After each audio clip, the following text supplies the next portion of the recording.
ശരി, ശ്രീ അഡ്വക്കേറ്റ് സതീഷ് വസന്ത്, നാളെ ആശാ വർക്കർമാരുടെ സമരം 2 മാസം പിന്നിടുകയാണ്. നാളെ അവർ പൗരസാഗരം സംഘടിപ്പിക്കുന്നുണ്ട്. അതായത് 60 ദിവസം പൂർത്തിയാകുന്നു. എന്തൊക്കെയാണ് ഈ കാലയളവിൽ സർക്കാരിൻ്റെ ഭാഗത്ത് നിന്നുണ്ടായത് എന്നുള്ളത് നമ്മൾ കണ്ടതാണ്.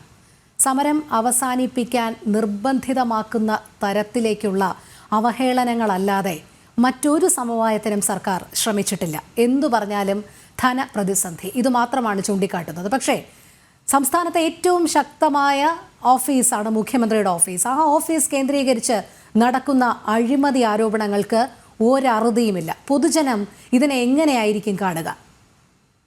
രോഹിണി, ഇത് മുഖ്യമന്ത്രിയുടെ ഓഫീസ് അഴിമതിയാണെന്ന് പറഞ്ഞിട്ടാണ് നിങ്ങൾ ഹെഡിങ് ചെയ്ത് കൊടുത്തിരിക്കുന്നത്. ജോമൻ പുത്തമ്പരയ്ക്കൽ ഇവിടെ ഉണ്ടല്ലോ, അദ്ദേഹമാണല്ലോ അതിൻ്റെ കംപ്ലൈൻറ്റ്. ഇത് എന്ന് നടന്ന കേസാണ്?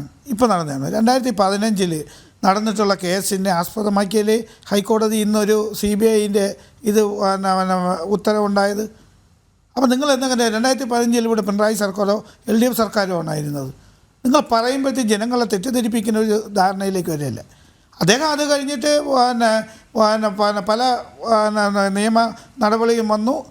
ജോൺ പുത്തൻപുരയ്ക്കൽ അത് ഹൈക്കോടതിയിൽ പോയി. ഹൈക്കോടതി ഇപ്പോഴാണല്ലോ ഓർഡർ ഇട്ടത് അദ്ദേഹത്തിന് ഇത് CBI കൊണ്ട് അന്വേഷിക്കാൻ.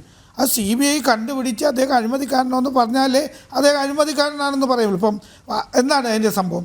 ആ വരവിൽ കവിഞ്ഞുള്ള സ്വത്ത് അദ്ദേഹം സമ്പാദിച്ചു. അതാണല്ലോ ഇത്. അത് LDF സർക്കാരിൻ്റെ കാലത്താണോ അതാ പിണറായി ഇരിക്കുമ്പോഴാണോ? നിങ്ങളിത് പറയുമ്പോഴത്തേക്ക് സ്വപ്പമെങ്കിലും ഒരു മാന്യത. അദ്ദേഹം ഇപ്പം നേരത്തെ ചീഫ് ഇത് മുഖ്യമന്ത്രിയുടെ ഇതിരിക്കുന്നു പറഞ്ഞുകൊണ്ട് ചീഫ് പ്രിൻസിപ്പൽ സെക്രട്ടറി ഇരിക്കുന്നു പറഞ്ഞുകൊണ്ട് അദ്ദേഹത്തിന് നേരത്തെ അതൊന്നും ഇല്ലായിരുന്നല്ലോ, അഴിമതിയൊന്നും ഇല്ലായിരുന്നല്ലോ. പിന്നെ എന്തിനാണ് നിങ്ങൾ അഴിമതി? മുഖ്യമന്ത്രി ഏത് അഴിമതിയാണ് നിങ്ങൾ പറയുന്നത്? 2016 തൊട്ട് ആരാണ് സർക്കാർ? അല്ല, 2016 സർക്കാരിൽ അദ്ദേഹം വരവിൽ കവിഞ്ഞുള്ള സ്വത്ത് സമ്പാദിച്ചത് എവിടെയെങ്കിലും പറഞ്ഞിട്ടുണ്ടോ? എവിടെയെങ്കിലും പറഞ്ഞിട്ടുണ്ടോ നിങ്ങൾ പറയുന്നത്? വേണ്ട. 2018 അദ്ദേഹം കിഫ്ബിയുടെ CEO ആകുന്നത്.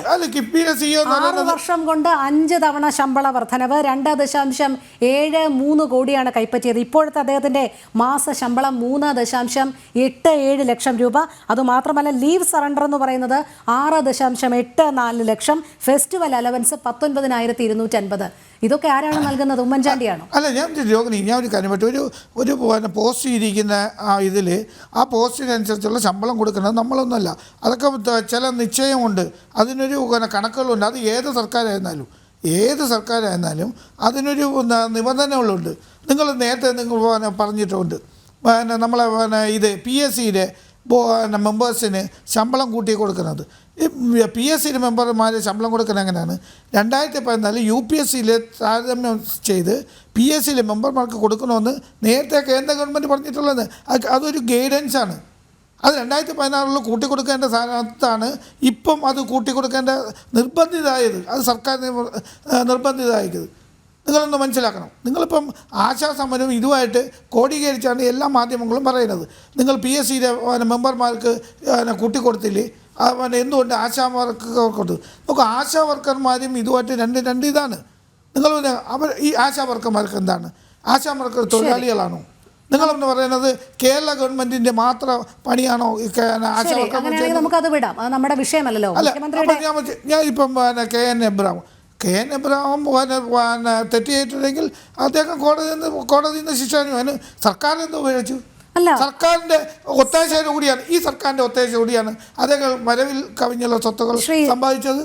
ശ്രീ സതീഷ് വസന്ത്, അങ്ങനെയാണെങ്കിൽ പോലും അഴിമതി ആരോപണ വിധേയനായ ഒരാളെ ഉന്നത പദവികളിലേക്ക് എത്തിക്കുന്നതിൽ സർക്കാരിന് ഉത്തരവാദിത്വമില്ല. കാരണം ഇപ്പോൾ 2015 ധനകാര്യ വകുപ്പിന്റെ സെക്രട്ടറി ആയിരുന്നപ്പോൾ അനധികൃത സ്വത്ത് സമ്പാദന കേസിന്റെ അന്വേഷണമാണ് വിജിലൻസ് നടത്തിയതെങ്കിൽ 2017 വിജിലൻസിന്റെ ക്ലീൻ ചിറ്റ് നൽകിയപ്പോൾ അതേ 2017 തന്നെ ചീഫ് സെക്രട്ടറിയായി നിയമിക്കുന്നു. അതിനുശേഷം തുടർന്ന് അങ്ങോട്ട് അദ്ദേഹം മുഖ്യമന്ത്രിയുടെ ഏറ്റവും വലിയ വിശ്വസ്തനാകുന്നു. 2011 തൊട്ട് അദ്ദേഹം അഴിമതി ആരോപണം നേരിടുന്ന ഒരു വ്യക്തിയാണ്.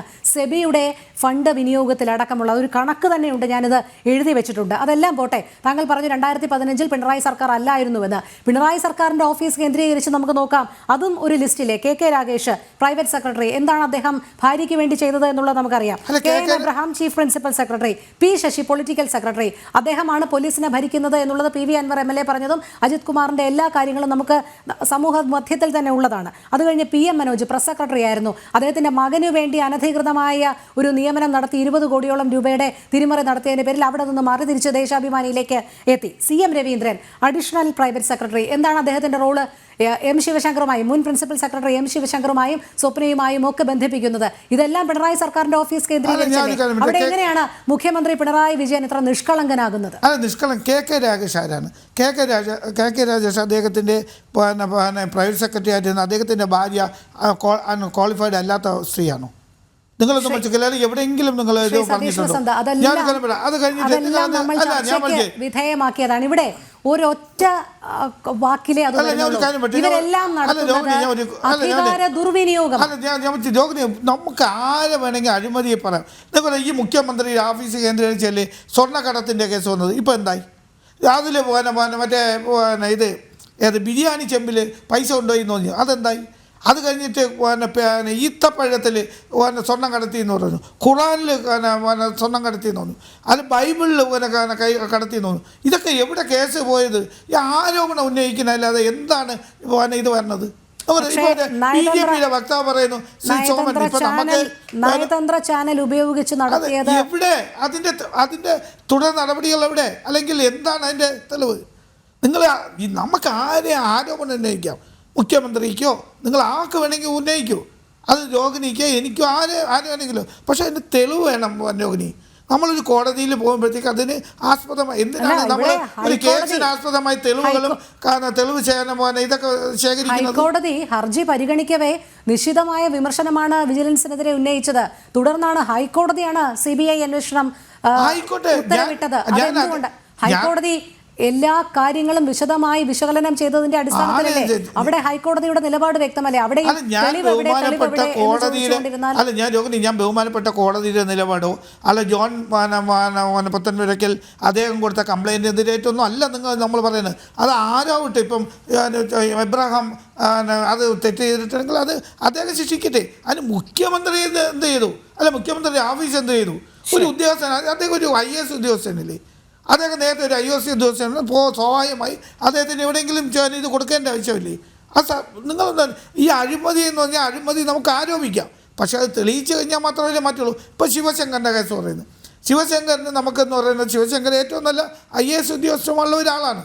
അദ്ദേഹം ഈ പ്രവൃത്തി ചെയ്യുന്നത് ഇപ്പം നിങ്ങൾ പറഞ്ഞില്ലേ, അദ്ദേഹം ഏത് പേപ്പർ കൊണ്ട് കൊടുത്താലും മുഖ്യമന്ത്രി എന്താണ് ഒരു വിശ്വാസം, അദ്ദേഹം അങ്ങനെ ചെയ്യൂല. ഇപ്പൊ എന്റെ കൂടെ നടക്കുന്ന ഒരു വ്യക്തി അത് ചെയ്യൂല എന്നുള്ള ഒരു വ്യക്തമായ ഒരു തീരുമാനം ഉണ്ടായതുകൊണ്ടാണ് മുഖ്യമന്ത്രി ഇതൊക്കെ ചെയ്യുന്നത്. അദ്ദേഹം പറഞ്ഞ വാചകം ശ്രീ സതീഷ് വസന്ത് ഓർക്കുന്നുണ്ടായിരിക്കുമല്ലോ അല്ലേ? വിശ്വാസത്തിന്റെ പുറത്തോ എന്നെ വിശ്വസിച്ചിട്ടോ എന്നൊന്നും അല്ലായിരുന്നു അന്ന് M ശിവശങ്കർ പറഞ്ഞത്. താൻ ഏത് പേപ്പർ കൊണ്ട് കൊടുത്താലും പറയാൻ പറ്റാത്ത ഒരു വാക്ക് പറഞ്ഞിട്ടാണ് ഒപ്പിടും എന്ന് പറഞ്ഞത്. അങ്ങനത്തെ മുഖ്യമന്ത്രിയൊന്നും ഇത് ഉണ്ടായിരുന്നില്ല. പക്ഷെ പിണറായി മുഖ്യമന്ത്രി എന്നുള്ള നിലയിൽ അദ്ദേഹം പഠിച്ച് വായിച്ചിട്ട് മനസ്സിലാക്കിയിട്ടേ ചെയ്യുള്ളൂ. നമ്മളൊരു വിശ്വാസനായ ഒരു പ്രിൻസിപ്പൽ സെക്രട്ടറി വയ്ക്കുമ്പോൾ ചില കാര്യങ്ങൾ നമ്മൾ ശ്രദ്ധിക്കില്ല. അദ്ദേഹം കൊണ്ട് പോകുന്ന പേപ്പർ വരും, നമ്മൾ ഒപ്പിട്ട് കൊടുക്കും. അതൊരു വിശ്വാസത്തിൻ്റെതാണ്. അതുകൊണ്ടാണല്ലോ നമ്മൾ ചീഫ് സെക്രട്ടറി, പ്രിൻസിപ്പൽ സെക്രട്ടറി അല്ലെങ്കിൽ നമ്മൾ DGP എന്നിവരെയൊക്കെ നമ്മൾ വിശ്വാസമുള്ള ഒരാളല്ലോ വയ്ക്കുന്നത്. ഭരണസിരാ കേന്ദ്രത്തിൽ ഇരിക്കുന്ന ആൾ ഒപ്പിട്ടാൽ അതിന് അയാൾക്ക് മാത്രമാണ് ഉത്തരവാദിത്വം. ഞാൻ മറ്റേ ആളെ വിശ്വസിച്ചു, ഇപ്പുറത്തിരിക്കുന്ന ആളെ വിശ്വസിച്ചു എന്ന് പറയുന്നതിന് അർത്ഥവുമില്ല. ഞാനൊരു അങ്ങനെ ആ രീതിയിലല്ല ഞാൻ കണ്ടസ്റ്റ് നിങ്ങൾ എടുക്കല്ലേ. നിങ്ങളിപ്പം പറയുന്നത് വെച്ചാൽ മുഖ്യമന്ത്രി ഇപ്പം ഈ കേസ് എന്ന് പറയുന്നത് മുഖ്യമന്ത്രിയായിട്ട് അല്ലെങ്കിൽ ഇപ്പോഴത്തെ മുഖ്യമന്ത്രിയായിട്ട് 2015 കേസാണ്. അതെല്ലാം നിങ്ങൾ പറയുന്നത് ഇപ്പൊ മുഖ്യമന്ത്രിയുടെ ഓഫീസ് അഴിമതിയാണോ? ഒരു അഴിമതിയും ആക്കുമെന്നവരെ തെളിയിക്കാൻ പറ്റിയിട്ടില്ല. ശരി, ശ്രീ ജോമോൻ പുത്തൻപുരയ്ക്കൽ, അങ്ങനെയാണോ ഇത്? KM എബ്രഹാം എന്ന ഉദ്യോഗസ്ഥൻ മാത്രം ഉൾപ്പെടുന്ന അഴിമതിയാണ്? ഒരു ചോദ്യം ചോദിച്ചോട്ടെ. ഞാൻ ഒരു ചോദ്യം ഇടതുപക്ഷ പ്രതിനിധിയോട് ചോദിക്കാനുണ്ട്. ഇടതുപക്ഷ പ്രതിയോട് ഒരു ചോദ്യം ഞാൻ ചോദിച്ചാൽ ഒരു അവസരം തരണം. ചോദിക്കൂ ശ്രീ സോമൻ.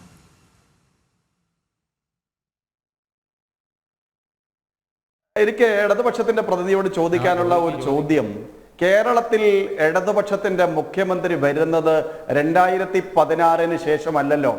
അതിനു മുമ്പ് കേരളത്തിൽ ഇടതുപക്ഷത്തിന്റെ മുഖ്യമന്ത്രിമാരുണ്ടായിരുന്നിട്ടില്ലേ?